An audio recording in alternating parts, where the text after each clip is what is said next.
You're getting interviewed here by I'm not recovering. I still am an accountant, I guess, right? Yeah, totally. CPA. So, and a tax guy even. I know. Full disclosure, I got a C+ in the one tax class I took. So I'm a little nervous. So you're saying I should table some of the tax questions that we have or for later here? You can just correct me and be like, well, actually, John, this is what it is. And I'll be like, oh, yeah, that probably makes more sense. The question of taxation touches every home in America. Cutting through the static of the tax world, it's Simply Tax.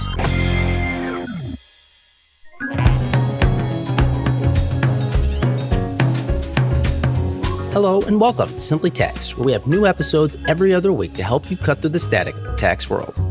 I know you've heard me say this countless times before, but applying the tax law to your everyday life really is pretty challenging.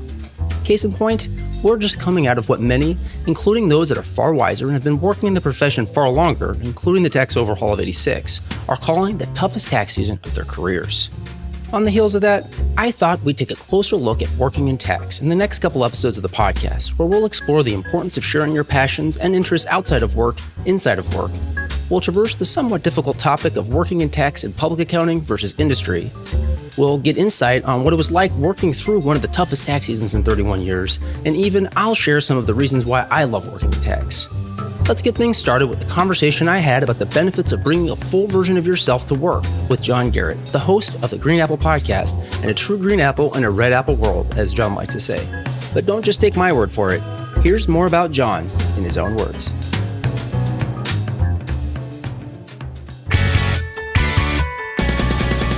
My name's John Garrett, the recovering CPA. And I basically speak to firms and organizations and a little consulting piece as well to basically show people that the very heart of your culture for your organization is people's outside of work's passions and interests. If you were to take your firm and everyone thinks it's the technical skills and the computer software and all of that, but if you were to replace the people with other people that have the same degrees and the same certifications and the same skill set, it's a completely different organization. And the reason why that is because of people's passions and their personalities and the things that make you human. And so basically I show them that you have to be a little bit vulnerable. You have to find the human side of that and shine a light on that and celebrate those things. Engagement goes up and attracting and retaining top talent, attracting and retaining clients. Suddenly AI isn't so scary. All these things are taken care of by just, finding the human side to this and having a genuine interest in the people around you. It's really simple and it's free, which accountants love. So there's that. I like that. Yeah, you're right. Accountants do like things that are free. I think that's if there's one universal truth, aside from probably, I think your theory that, most accountants have things that they do that are interesting outside of the office. For sure. So I know you've been doing some surveying and you talked to a lot of people about that and help people, feel more comfortable sharing and opening up and maybe others asking about it. So what are you kind of seeing in that space? It sounds like you agree. Yeah. I mean, based on my research, 92% of professionals have a hobby or a passion they regularly do outside of work. 92%. Like, I don't know the other 8% what they're doing, but the 92%. So that means that the stereotypical professional is someone who has a life, someone who has things outside of work that are also important to them. And yet when I was coming up, and probably you as well, and I think a lot of people listening to this, we were kind of like lemmings and modeling behavior in front of us where we were, just like, oh, it's all work all the time. And there isn't a charge code for socializing, or we don't get paid to get to know each other. And all these things are such fallacies. You couldn't be more wrong. Like, you do get paid to get to know each other. Like, that's how you become an actual trusted advisor. That's what I ask people is, what are you doing for the trusted part? You got the advisor part nailed down with their degree and your CPE and all of that, but that isn't how trust is developed.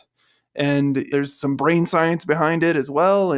But just being vulnerable and just being human and just actually getting to know the other people, that's where you actually develop trust.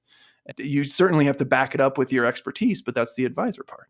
And so, bring it home like that. But the norm is people like you with your jazz piano, and people like me and with my comedy and college football. And, it's just people have interests and passions. And it's so weird that we walk around and no one asks and no one cares to ask. And yet there's amazing stuff happening all around us that we don't even know. So that's why I started the Green Apple podcast, was just to be like, well, let's talk to people and find out what's going on out there. And it is incredibly cool, just incredibly cool what people are doing. They're very successful professionals, but they are also have other things that make them want to.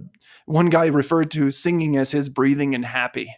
And that's the breathing and happy, Yeah. That's what I think that a lot of people miss in the professional world, and especially professional services, law firms, accounting firms, consulting firms, places like that, the more educated we are, the more we want to rely on that. Man, no one cares. Literally no one cares. I mean, we have a whole firm full of those degrees and certifications. You're not standing out at all, and so there's other ways to do it. So it's been really fun. I've really enjoyed as a listener. I listen to the Green Apple podcast. And I've also enjoyed that, you have the slices, the half episodes that you do, and kind of tying all that in. Like you said, that really what makes an organization and a culture is building these bonds and relationships. So what was the journey to the Green Apple podcast? I think it's just great and awesome, but how did you get to that and flush that out so that you could start to share that more regularly? Thanks. I appreciate you listening. So it's you and my mom. So we're good. We have now I know who's listening. You knew the other person. Yeah. My mom thinks that podcasts are on YouTube, so I don't think she's listening. What's really funny is my parents are the exact same. I literally had that conversation with my dad at least twice. I'm like, Dad, I know you can't find YouTube. That's because that's not where it is. They are a different thing. Yeah. That's awesome. That's so funny. Actually, speaking of YouTube, we recently launched a new Simply Tax YouTube channel, and we have some pretty exciting video-only content coming soon that I'm really looking forward to sharing with you. Make sure you're subscribed so you don't miss out. And Dad, if you really are listening, now you can find us a little easier out on YouTube. It's been cool. So basically, I just had an experience where I was speaking at a firm event, and someone who had worked at the firm that I worked with when I was straight out of school was there and told the event planner that he knew who I was. And so she comes up to me and says, "Oh, do you know who Mark Baumgartner is?" And I was like, "I've never heard that name in my life." And she's like, "Well, he knows you. He saw all the list of speakers and said, 'I know John Garrett. That's the guy who did stand-up comedy at night.'" And I was like, "Who is this Rain Man? Like, how does he know me? Like, what is..." And come to find out, he was at my first office 12 years prior. 12 years prior. And I'm on a short list of people that he immediately recalls, and for nothing work related.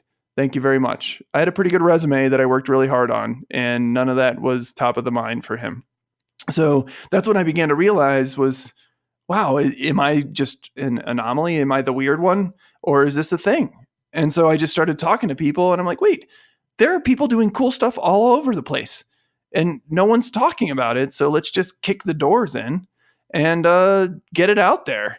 That way, then people can see that this is normal. This is actually the norm.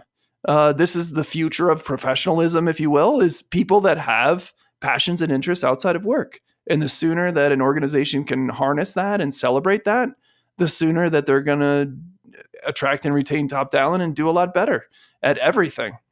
So that's how it started, was just me interviewing people and then wanting to share their stories. I interviewed Rachel, and she's an amazing singer. So then when the episode came out, some of other people were like, "Oh, you guys should do episodes together." And so she reached out and she goes, "Hey, have you ever thought of doing mini-sodes?" And I was like, "I don't even know what that word is. So no." And so she's like, "Short episodes." And I go, "Well, what would it be?" And she goes, "Well, it'd be you and me." And I'm like, "Well, then what will we talk about every week?" And she's like, "I don't know. That's where you come in." And I was like, "Really? Okay. So basically you just want to be a co-host on this." And I'm all for it because she's got great ideas and really great experience. So that's when I thought, well, I'm reading all these articles all the time. Let's share them with people. So it's just like a 5 to 7 minute Monday morning kickoff type of a thing for people to just hear articles that we read. We don't read the article clearly. We read them offline and then talk about them and our take on it and our perspective and some really cool things that we're both sharing with people and getting them to just look at it a little bit differently, where it's not just all my ideas, it's other people's ideas as well. which has been fun to do as well. Well, I found them really helpful too, because I mean, there's just so much anymore that's out there in terms of articles, and just keeping up with everything is a lot of times challenging, especially when you kind of mix in, the day job of everything else going on in life and Right. outside of activity. So I find them, that quick hit of just nice reminders and really good variation in terms of the topic. So I will say I really do find a lot of value in those. So I'm glad that she reached out then, because Well, thanks. you guys do a great job. You guys make a good pair. Well, I appreciate it. I'm curious from those episodes you've done and again, some of those articles you've read, kind of what's maybe one that kind of stands out as being, just was really interesting to you, or you find one that people, again, you talk about this experience where someone came up to you years later and remembered, way back and said, hey, he was funny. He did stand up. I remember that. Are there episodes maybe that are like that, even that somebody comes up to you at a conference or a speaking event and says, oh, I really enjoyed this? A lot of times it's the Wednesday interviews with the different people that have the passions or the interests, which just reinforces everything that I talk about, but also just brain science, that's what people remember. They'll come up and be like, oh yeah, I heard the one with the piano guy, or I heard the one with the woman that makes the gingerbread houses, or I heard the one with and that's how they describe them to me. And then I'm like, it's over 180 now. So, it's pretty fun for me to actually be like, actually, I know exactly who you're talking about. And here's their name, type of a thing. To just hear different people's reactions to that has been really cool. And I mean, when it comes to the articles, I mean, some of the ones that just stand out to me are some of the ones that involve some of the research data and stuff like that reinforce my message. And you're like, wow, I can't even believe how does not everybody know this? Like, this is crazy. Like, for instance, I just read a couple of weeks ago, Carnegie Institute, and this is a study that was done over 100 years ago, found that your financial success is based 15% on your technical skills. So just 15% on your technical skills, 85%, because the CPA in me is good at math like that, 85% on human engineering is what they referred to it as. And this was over 100 years ago, when pretty much all your job was technical skills, right? And manual labor. Right. And nowadays, it's even less technical and manual.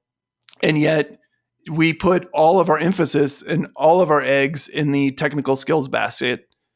And that's not where it's at. It's just not where it's at. You have to be good at that stuff for sure, but you also have to be good at the human side. And it's the side that we leave outside our office first thing. It's the first thing that we drop. It's the first thing that everyone forgets. It's like the music program in a high school that's struggling financially, right? Sadly. Yeah. It's just like, just cut music. And it's like, just cut the human side of all of us. Whatever.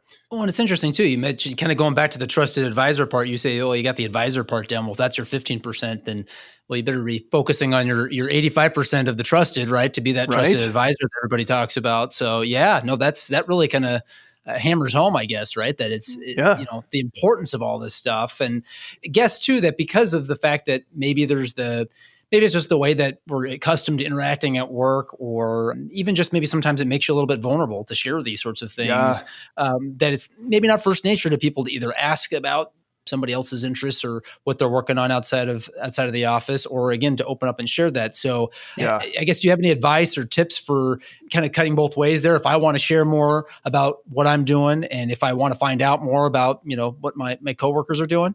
Totally. And I think it's important that everyone knows that, like, we're not talking about drama, right? And we're not talking about things that are distractions. We're not talking about things that are very edgy, things that are going to cause feathers ruffled or things like that. We're talking about like what true passions you have. And no matter what job you have or what organization you're with or what title you have within that organization, you're always a piano player, always. So, that's the thing that's always with you. It's not crazy drama and things that are distractions. So that's important to note for anyone that's getting distracted by that part. That's not what we're talking about. And when it comes to sharing those things, there's this in psychology, they call it a reciprocity. So it's basically like, if you share something with someone, the universe is out of balance and they feel like they have to share something back, or it's weird. And so, you can just, the simplest thing is just be genuinely interested in the people around you. That's it. It's taking 5 minutes off of a charge code to be like, yo, what's going on? Like, how was your weekend? What did you do? Fine. No, for real. Like, what do you do? Like, who are you? Type of a thing. And what's your thing? Like, what do you love to do outside of work? And not everybody's immediately open to that, but they share a little bit of something, and then you share something as well. Or maybe it's on your screen, your desktop, on your laptop, you have a picture of something that makes you happy. And it's your hobby or passion, or maybe it's little things in your office that then when people come in, they're like, whoa, what is that? And you're like, oh, it's a, whatever type of a thing. And then it starts a conversation that a lot of people might think is not work related, but it's actually has everything to do with getting work done better. So yeah, just simple ways of just genuinely interested in people. And then when they tell you about it, then when you come in over the weekend and they're like, yeah, I'm doing this 50-mile bike ride. Then on Monday, it's like, hey, how was that bike ride? And they're like, wow, you remembered. Like, it's, yeah, because I care about you. You're a real person type of a thing. And then it opens up that dialogue between you, that now you have a real relationship. So whether there's good feedback or bad feedback or in between, all of it can be given, and they know that it's coming from a good place, from someone that's a friend, as opposed to someone that's a coworker. I'm curious to know if you've, I would imagine this is the case. I can't say that I've necessarily experienced it firsthand, but if you're maybe trying to get that started, it's trying to show that you genuinely are interested in finding out more and want to build a better team, right? Right. If I would imagine sometimes that's stereotypical, pass each other on the hall. How was your weekend? Great, good, and then it stays there, even though you're maybe trying to get past that. So I would imagine maybe sometimes it can be a little frustrating or discouraging to think that, okay, I'm trying to reach out and this person's not really responding. Right. What advice would you have for somebody that's maybe feeling like they're kind of stalling to not give up hope and try to continue to develop that skill? Right. I would say just start within your immediate circle. So that person that just passes you in the hallway and just says fine every time is probably not in a close circle that you can, like on your team, or maybe it's someone that went to your school, or people that you have more of a relationship with. Your little niche group, things like that. Those are people that you start with, and then they'll know people that then you're out to lunch with the person that you know, but also maybe someone or a couple of people that you don't know, and now you start to know them. And it's not creating that relationship based on talking about work. The conversation can always transition back to work, but it's really hard if you're in the middle of a really in-depth work conversation to transition it to life. It goes with clients as well. You can always take it to work, but getting out of that is hard. And so I would say start within your small circle, your team, or maybe people that you know that also went to your school or things like that, and then go from there. I know you've touched on some of the, I guess, reasons why organizations would want to pay attention to the culture and make these sorts of shifts, perhaps, or just trying to create avenues that facilitate these sorts of things. But could you maybe talk to some of those, again, the sort of the so what, right? Because accountants always like to know, well, let's add everything up here. Let's figure out the pluses and the minuses. So what are the pluses to a company culture and having a solid and strong bond with your coworkers? Top of the list is attracting and retaining top talent. As we know, the profession is struggling with that.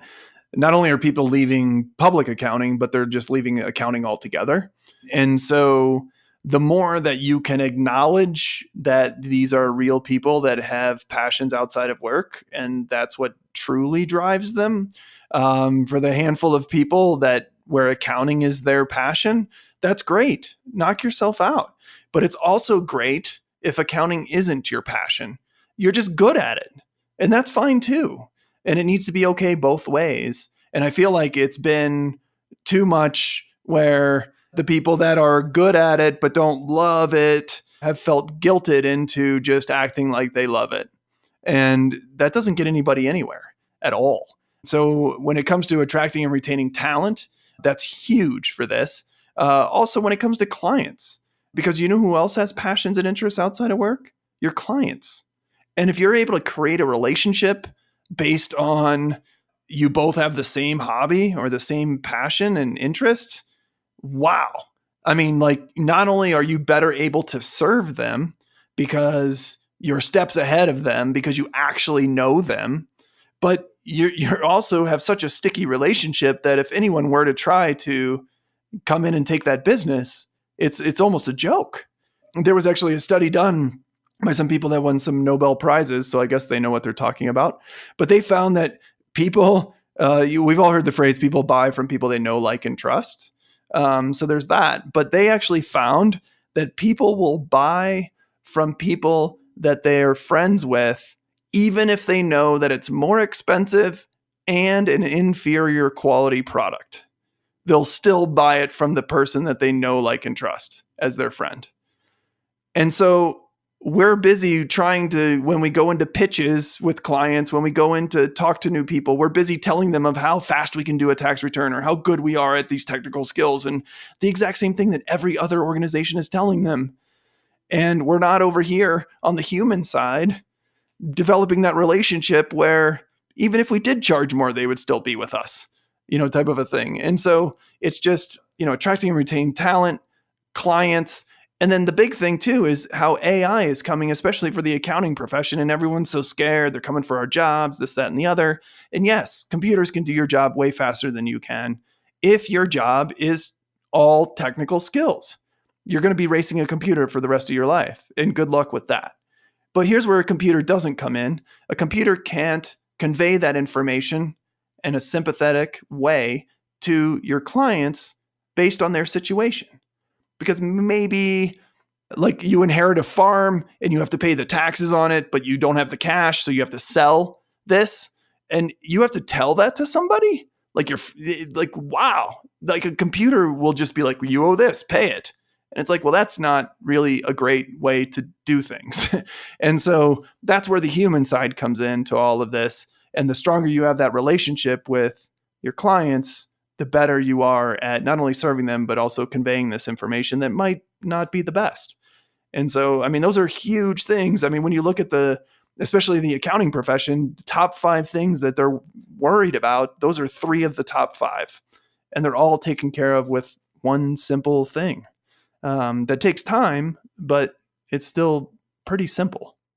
Sometimes the simple things can actually be more challenging than you think in implementing if you're not being intentional about them. Yeah. And that's really kind of what I feel like you're kind of setting out here saying, yes, that's all common sense. We all kind of generally know. And I mean, I don't know, I guess speaking from experience, the most enjoyable relationships I have and jobs or projects that I've worked on, that sort of thing, all stem from, when all these things are kind of clicking together. Right. And it's like it's going along its way. But right, if we're not paying attention to these things, they can definitely become challenges. And then, like you said, then we're more robotic than we are human. Yeah. And, well, you already got the percentages on that. I think we want to focus on that 85%, right? Yeah, and it's a slippery slope, man.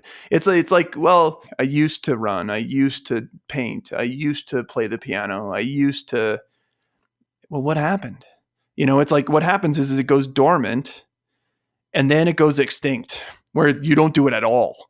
And it's like, wow, that's scary. But the cool thing is that you can get it back right away.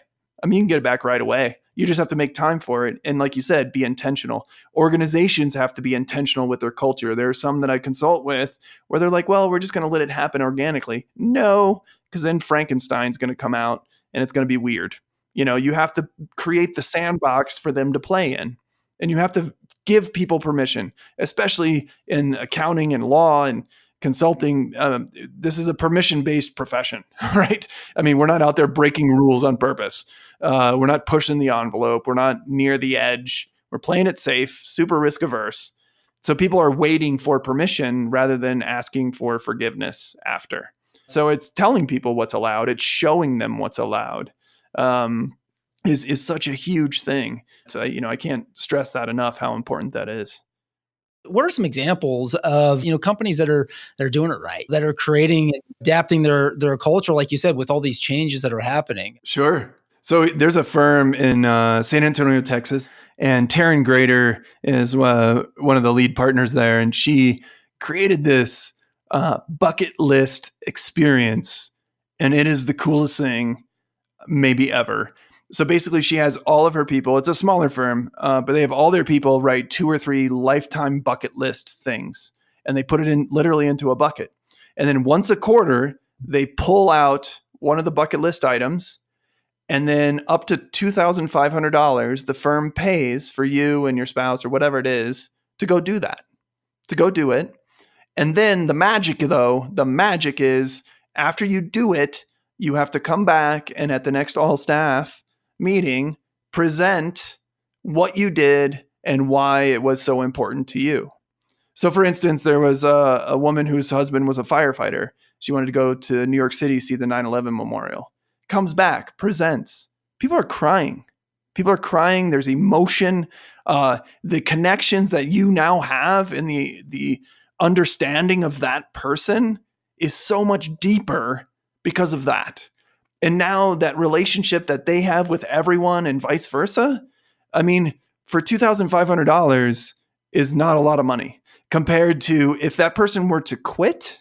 The studies show that it's 2.5 to 3 times salary to replace that person. So I'm pretty sure that they're not making $800 a year. So that's totally worth that investment in your people, as opposed to looking at it as an expense. It's an investment. And there's that old phrase of, what if I invest in my people and they leave? And well, the worst is what if you don't invest in them and they stay, right? That's scary. And so I think that's such a cool thing because they had someone else who always wanted to be a chef. And so they bought him this really nice knife set and sent him to a week-long chef training thing. And so now in their break room, he cooks stuff. He'll stay late to cook some things or over lunch. Taking his own personal free time to share his new skills with everyone. I mean, that's such a cool thing. And then there's an engineering firm here in Denver, and David Hughes is their CEO, and he's created a culture that when you go on vacation, when you come back, your desk is empty. Like you have no work piled up from when you were gone. Everyone else on your team pitches in and gets the work done and spreads it out. So that then when you come back, you're not inundated with all this work that you quote unquote missed out on. And when you're on vacation, you're not thinking about all the things that you should be doing and dreading coming back. You're actually able to unplug and enjoy your vacation because you know that when you come back, you're going to do that for everyone else as well. And so I think that's such a cool culture to where everyone cares about each other that much to, I'll stay a little extra or I'll work a little extra hard. So then Damien doesn't have to come back to a desk full of work. And I think that's a cool example. And another one is a firm out of Ohio, Pennsylvania, New Jersey, I think Florida. Jim Fahey, after hearing me speak at a conference, went back and implemented this where once a month they couch it under Toastmasters speaking, but they do a teleconference with all the other offices. And so everyone's topic is always like 3 to 5 minutes speaking about your hobby or passion that you love to do outside of work. And so while you're getting public speaking experience and a little bit of coaching on that, everyone's accidentally learning more about each other. And he's found that now when people in Florida and Ohio are talking, their conversation starts with that passion or interest, maybe even a shared passion. And it's such a cool relationship. Or it's people that find out, I didn't know you did that. I do that too. And now they're hanging out on the weekend. And that relationship translates to the office and just makes everything run better. And so I think that those are really cool examples of simple things that you can implement that really, when you look at the cost benefit of it all, is totally worth it. Those are great ideas. I love those. And I think that sometimes you got to get a few ideas or hear a few ideas to get the wheels turning on how to do it. So there's probably just an infinite number of ways you could do it, but those are some really good ones. And it's important to know that like what works for those organizations might not work for another organization.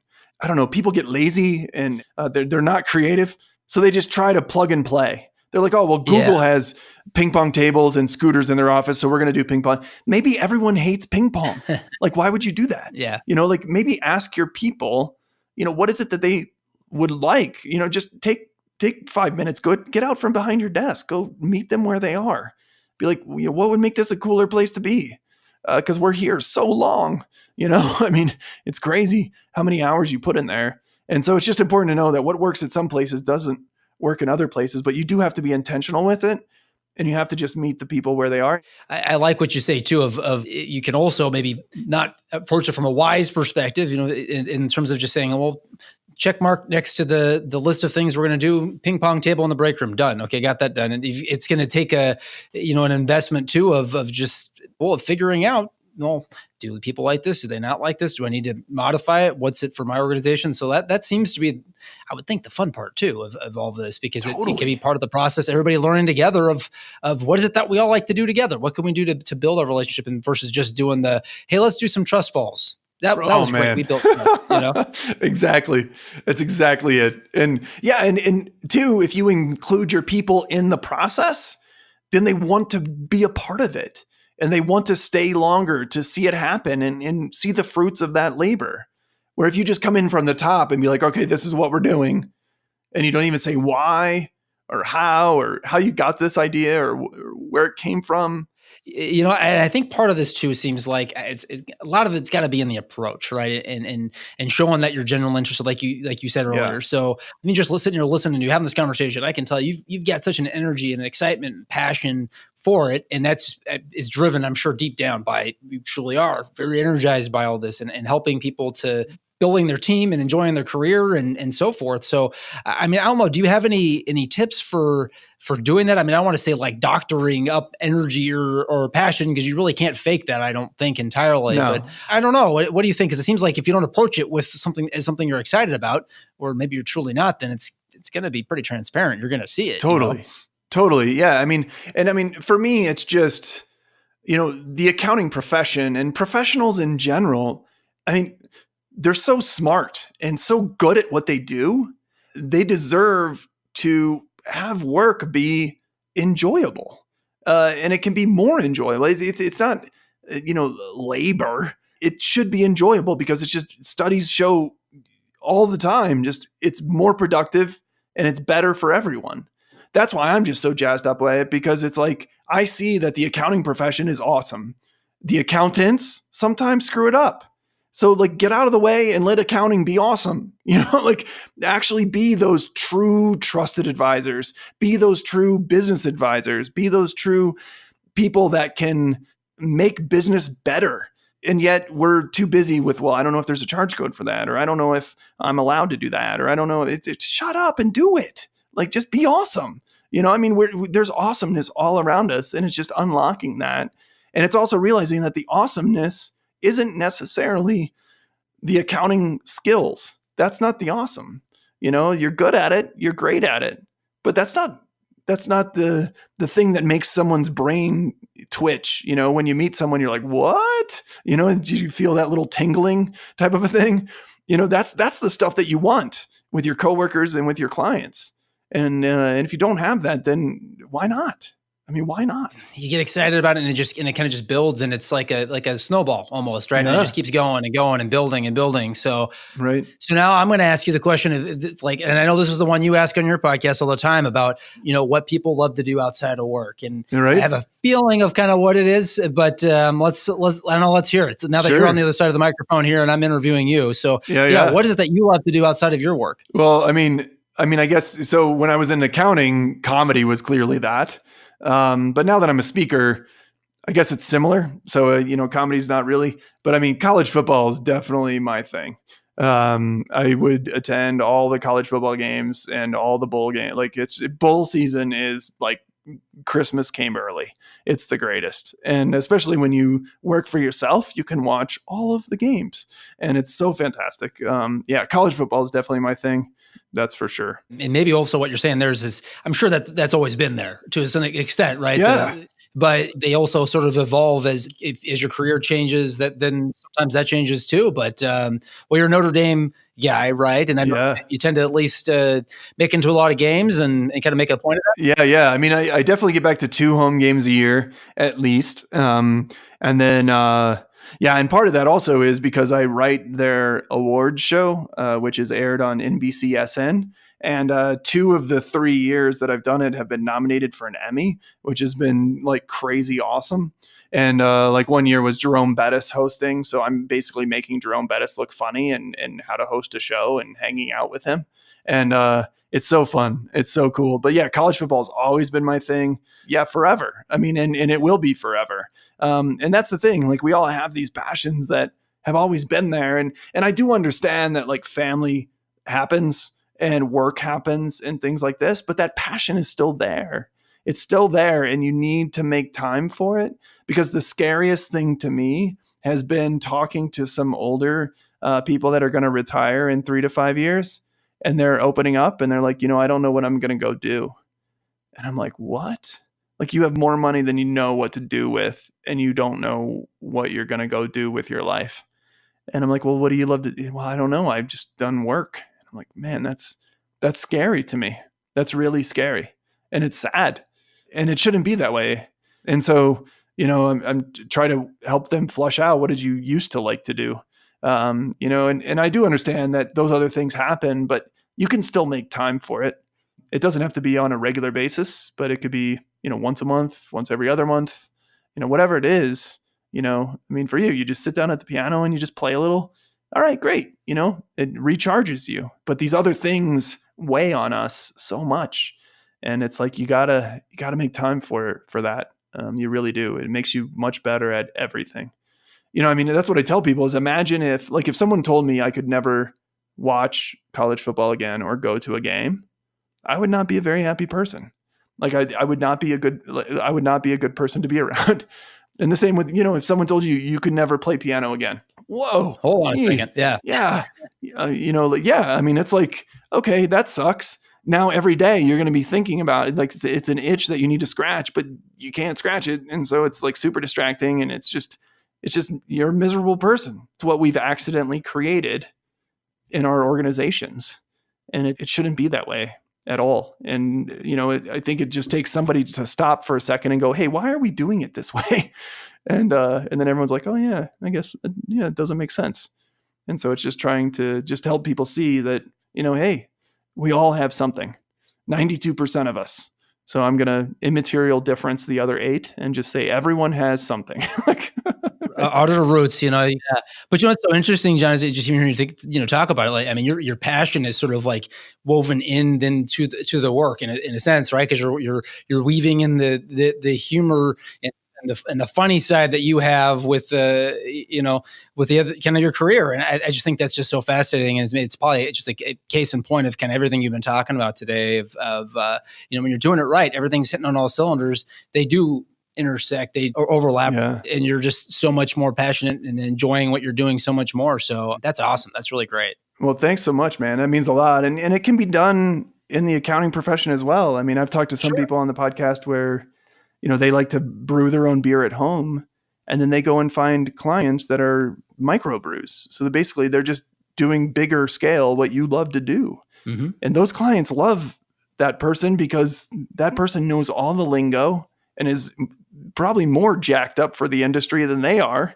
And then, it's not even like you're going to work. It's like, oh, I got to go to another brewer today. It's like, man, it's just like every day is fun. And, if you can find that out, like for your organization, and there's a whole skill set that we're not even asking about or tapping into, when it comes to client presentations, should it be the person that does community theater, or should it be the person that loves jigsaw puzzles? But the jigsaw puzzle person's been here longer. I don't care. Can they possibly screw it up that much? No. It's just tapping into people's strengths, and their strengths are way more than their technical skills. There's this whole other side to them that is really fascinating. Yeah, I just wish it was like that for everyone, because it's really fun. It makes everything fun. Like you said, it's simple, it's easy. It's just kind of who we are. If you think about it, sometimes it's again just turning on the switch and allowing yourself to think that way and get things going. But you share so much, and I know you have a lot that's out there. So how can people find out more about you? Where can they hear you? How can they follow you and kind of get more of your insights that you're sharing and the platform you've created for getting some of these messages out there?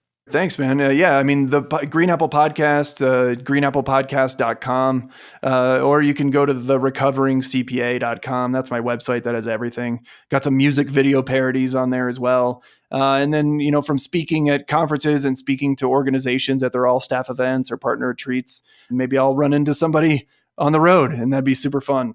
And then we can talk about Damien when he's not there, and it'll be great. No, I'm just there. You go. You're such a good dude, man. You really are. And that it's so fun. And it was so fun having you on the show. Yeah. And then shortly afterwards, you starting your podcast. And I'm like, this is great. Like, it's so fantastic. Just to let it out there. And and I just love telling people that you're just like a wicked good jazz pianist.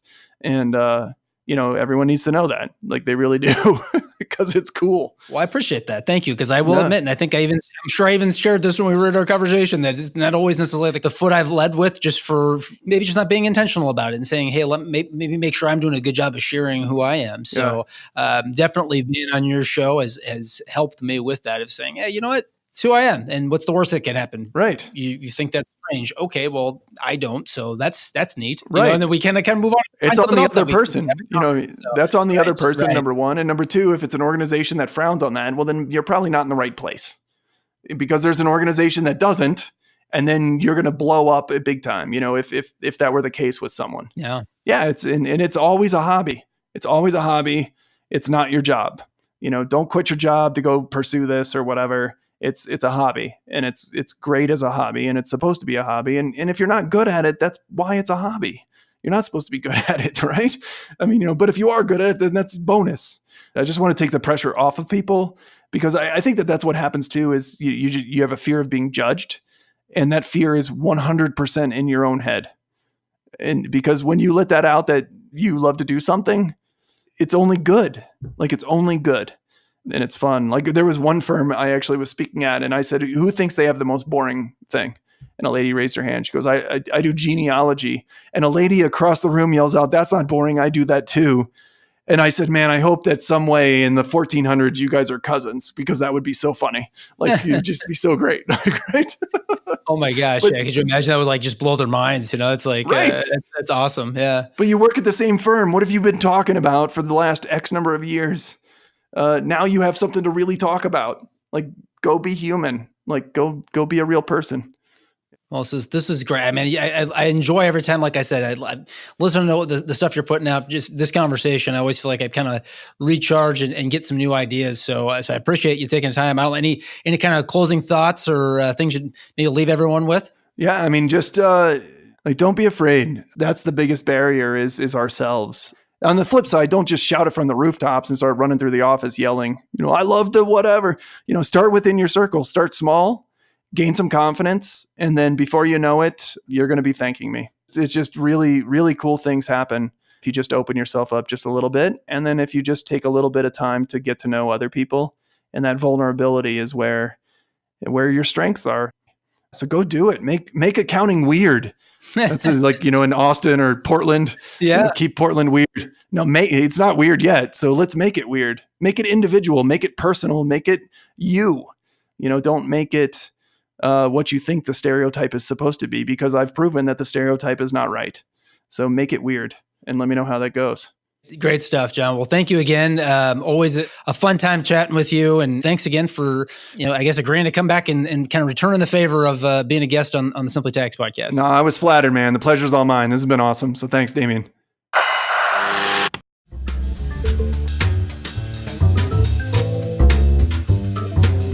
So, do you want to listen to the interview I did with John about how I'm a tax accountant and a jazz pianist? Check out the link to episode 114 of the Green Apple Podcast in the show notes of this episode. We can also find links to connect with and learn more about John, which you'll want to be sure to do to find out more about his new book on being a Green Apple that's due out in fall 2019. And speaking of connecting, I really do enjoy connecting with and hearing from listeners. Drop us an email at simplytax@bkd.com, and please leave us a rating and review on Apple Podcasts or wherever you get your podcasts. Why, you ask? Ratings and reviews go a long way in helping others discover the Simply Tax podcast, and it gives us the feedback we need to make this experience better for everyone. You can also find me out on Twitter, where I tweet about tax at Damien Martin CPA, on Instagram, where I post about my life at the intersection of tax and being a dad at TaxDad, on YouTube, where I'm now starting to share video content to help strengthen your tax mind, and LinkedIn. I'm Damien Martin, and thank you for listening.